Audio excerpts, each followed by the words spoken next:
ladies and friends. My name is Renil Victor Prism A. Cruz, humbled and honored to be the first ever summa cum laude in the history of BPSU main campus.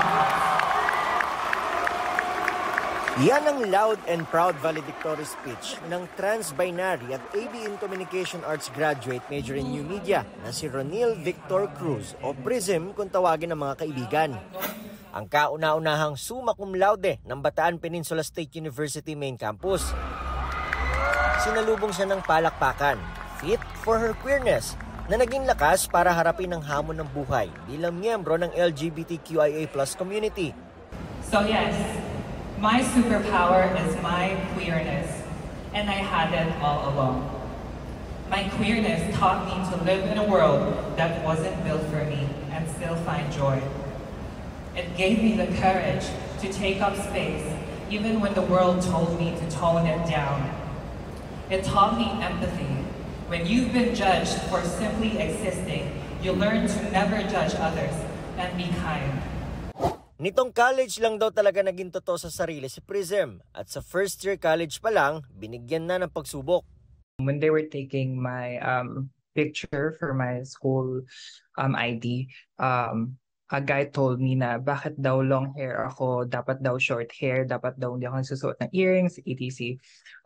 But I didn't agree to that. I made a promise to myself that I'm going to be who I am.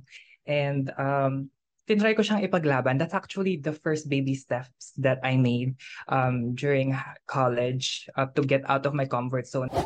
Pinaglaban hanggang sa makuwang kagustuhan magsuot ng uniform na pambabae at ng mahabang buhok.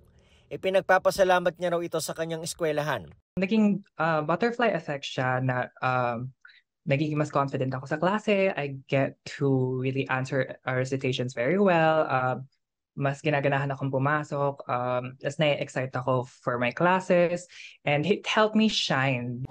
Ang diskriminasyon, unti-unti na rin daw nawala dahil sa kanyang naaabot. Ang respeto at pagkilala, hindi raw dapat ipinagkakait.